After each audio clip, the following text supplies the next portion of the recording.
परमार्थ स्वरूपा तो ये है, लेकिन लोक मंगल भी हम इससे कर सकते हैं। इसलिए गीता जी का पाठ 3 तरह से किया जाता है। क्योंकि जो हमारे धार्मिक ग्रंथ होते हैं कुछ ऐसे हैं जिनका हम पाठ करते हैं, जैसे रामचरितमानस, भगवत गीता, भागवत। तो कुछ ग्रंथ ऐसे हैं कि जिनका हम आश्रय लेते हैं पाठ के रूप में, तो हमारा लोक मंगल भी है और परलोक मंगल भी। तो गीता जी का जो पाठ है वो 3 तरह से होता है। नंबर 1 है सृष्टि क्रम, नंबर 2 है संहार क्रम, और नंबर 3 है स्थिति क्रम। किस तरह से पाठ होता है? 3 तरह से। नंबर 1 सृष्टि क्रम।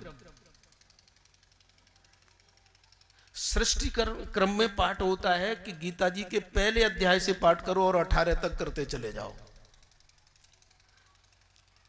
पहले अध्याय से प्रारंभ किया, पहले श्लोक से, और 18वें अध्याय के यत्र योगेश्वरः कृष्ण यत्र पार्थो धनुधर, यहां जाकर के समापन हुआ। तो पहले अध्याय से लेकर अंतिम अध्याय के अंतिम श्लोक तक पाठ हुआ। इसे बोलते हैं स्थिति क्रम। और इस तरह का पाठ ब्रह्मचारी लोग करते हैं। इस तरह का जो पाठ है वो ब्रह्मचारियों का है। और दूसरा पाठ है संहार क्रम।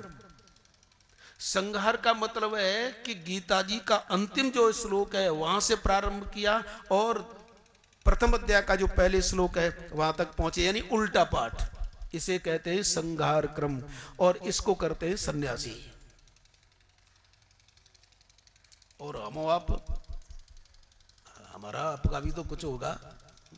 ब्रह्मचारियों का तो स्थिति क्रम हो, ये सृष्टि क्रम हो गया, सन्यासियों का संहार क्रम हो गया। अब हमारा आपका गृहस्थों का क्या हो गया? तो कहते हैं गृहस्थों का जो पाठ क्रम है गीता जी का वो है स्थिति क्रम। और स्थिति क्रम में क्या करते हैं कि 5वें अध्याय से प्रारंभ करते हैं, वो 6वें अध्याय से प्रारंभ करते हैं। 6वें अध्याय से प्रारंभ करके 18वें अध्याय के अंत तक जाते हैं। फिर 5वें अध्याय के अंतिम श्लोक से प्रारंभ करके प्रथम अध्याय के पहले श्लोक तक जाते हैं। इसे बोलते हैं स्थिति क्रम। यह है गृहस्थों का। लेकिन अब सोच रहे हो ये तो बड़ा गड़बड़ी है, अब हम तो चक्कर में पड़ जाएंगे। तो उसके लिए एक परमहंस बाबा हुए हैं, उन्होंने टीका लिखी है। तो वो कहते हैं कि इस चक्कर में मत पड़ो, मत तो ब्रह्मचारी के चक्कर में पड़ो, न सन्यासी के चक्कर में पड़ो, न गृहस्थ के चक्कर में पड़ो। तुम न अपने को ब्रह्मचारी समझो, न सन्यासी समझो, न गृहस्थ समझो, भगवान के समझो। और भगवान के जैसे समझोगे तो जैसे मन में आवे वैसे पाठ करो, तुम्हारा सारा पाठ पूर्ण बन लिया जाएगा। इसलिए भगवान के साथ संबंध जोड़ करके कैसे भी करोगे तो वो सही है। कहने का तात्पर्य अपने को कुछ मान करके करोगे तो कुछ मानना पड़ेगा, कुछ मानकर अपने को करोगे तो कुछ मानना पड़ेगा। लेकिन भगवान के साथ संबंध जोड़ करके करोगे तो कैसे भी करो, ये न केन प्रकारेण आत्मा रामो व्याप्त कामो, कैसे भी हो आप उससे जुड़ जाओ।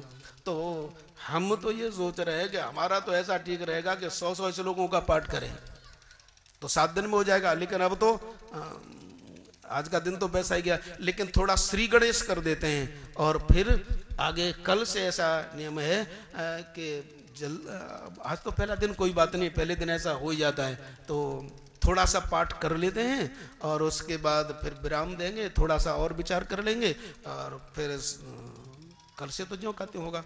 तो आप पहला अध्याय निकाल लीजिए।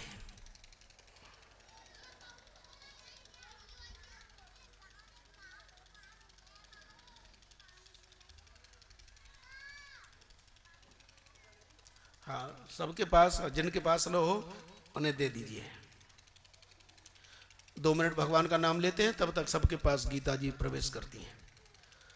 श्रीमन नारायण नारायण नारायण,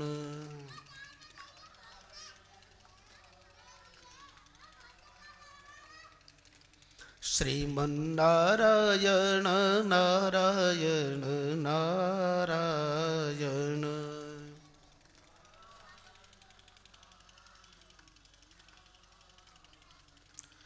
भजमन्नारायण नारायण नारायण।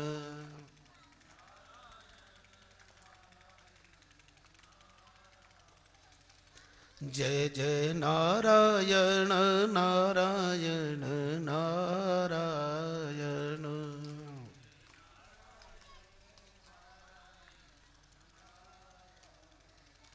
श्रीमन्नारायण नारायण नारायण।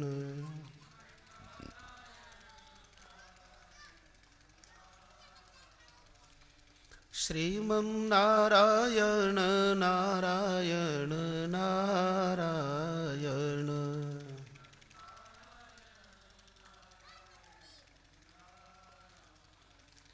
जय जय नारायण नारायण नारायण।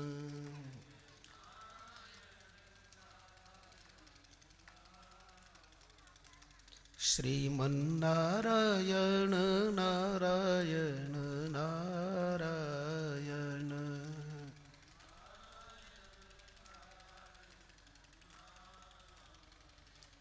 भजमन्नारायण नारायण नारायण।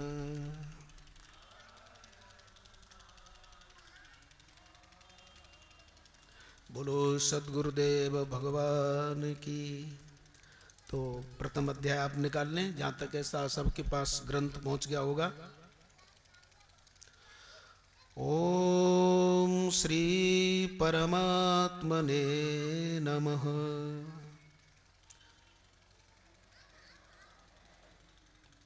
श्रीमद्भगवद्गीता अथ प्रथमो अध्यायः। हाँ, तो गीता जी का पहला अध्याय। और देखो प्रारंभ हो रहा है धृतराष्ट्र उवाच से। धृतराष्ट्र उवाच।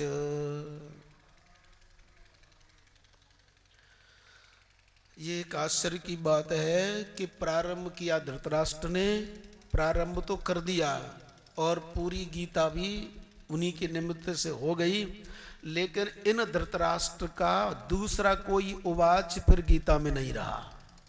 यानी इन्होंने संजय से प्रश्न तो कर दिया कि धर्म क्षेत्रे कुरुक्षेत्रे समवेतायुत्सवः मामकः पांडवा सैव किम कुर्वत संजय। लेकिन अब जैसे हम और आपका ये सत्संग चले तो बाद में पूछ लेते हैं कि क्या ये बात हमारी समझ में नहीं आई। लेकिन धृतराष्ट्र ने गीता सुन ली पूरी, लेकिन उनकी समझ में कुछ नहीं आई, क्योंकि प्रश्न ही कुछ नहीं किया, क्योंकि इनकी दोनों आंखें बंद थीं। तो शास्त्रकार कहते हैं कि धृतराष्ट्र ने प्रश्न तो कर दिया, इनकी समझ में कुछ नहीं आया, क्योंकि इनके कोई भी आंख खुली नहीं थी, दोनों बंद थी। और दोनों आंखों का बंद रहने का तात्पर्य यह है कि हम और आपको जो दो आंखें मिली हैं, एक ज्ञान की आंख है, एक वैराग्य की आंख है। ज्ञान विराग नयन उरगारी। गोस्वामी जी कहते हैं कि इस जीव को भगवान ने एक ज्ञान का नेत्र दिया, एक वैराग्य का। इसलिए जिसके दोनों आंखें खुली होंगी, ज्ञान और वैराग्य के दोनों के नेत्र खुलेंगे, तो गीता समझ में आएगी और थोड़ी बहुत जिज्ञासा होगी तो प्रश्न करेगा। लेकिन धृतराष्ट्र ने कोई प्रश्न किया ही नहीं, क्योंकि इसकी दोनों आंखें बंद हैं। इसलिए, लेकिन हम साधुवादी से इसलिए दे रहे हैं क्योंकि ये निमित्त तो बने। अरे भाई, दिन की पहचान रात से ही तो है, इसलिए इन्हें साधुवाद दिया। फिर लोगों ने कि चलो ऐसा काम तो किया। तो आइए करते हैं प्रारंभ। धृतराष्ट्र उवाच धर्म क्षेत्रे कुरुक्षेत्रे समवेतायुत्सवः मामकाः पांडवाश्चैव किम कुर्वत संजय। संजय उवाच दृष्ट्वा तु पाण्डवानीकम् व्यूढं दुर्योधनस्तदा आचार्यमुपसंगम्य राजा वचनमब्रवीत् पश्येतां पाण्डुपुत्राणाम्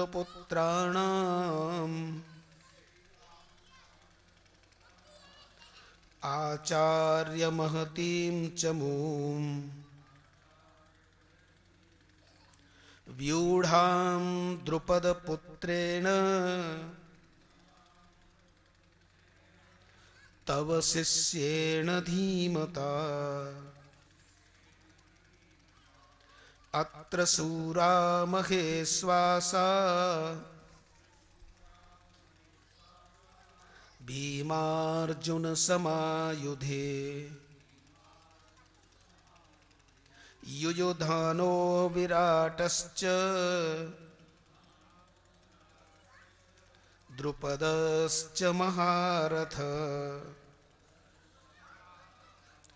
दृष्टकेतुश्चेकितानः काशीराजस्य वीर्यवान् पुरुजित् कुन्तिभोजश्च सेव्यश्च नरपुङ्गव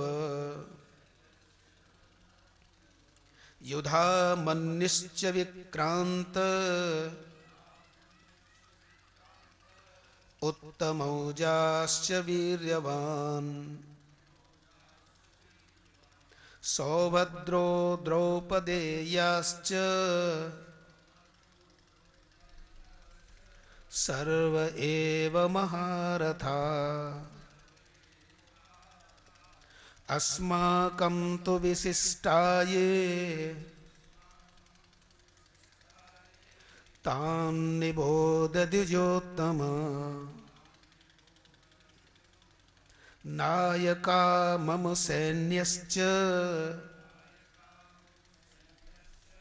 संज्ञार्थं तान् ब्रवीमि ते भवान् भीष्मश्च कर्णश्च कृपश्च समितिञ्जय अश्वत्थामा विकर्णश्च सोमदत्तिस्तथैव च अन्ये च बहवः शूरा मदर्थे त्यक्तजीविता नानाशस्त्रप्रहरण सर्वे युद्धविशारदा अपर्याप्तं तदस्माकं बलं भीष्माविरक्षितम् पर्याप्तं त्विदमेतेषां बलं भीमाभिरक्षितम् अयनेषु च सर्वेषु यथा भागमवस्थिता भीष्ममेवाभिरक्षन्तु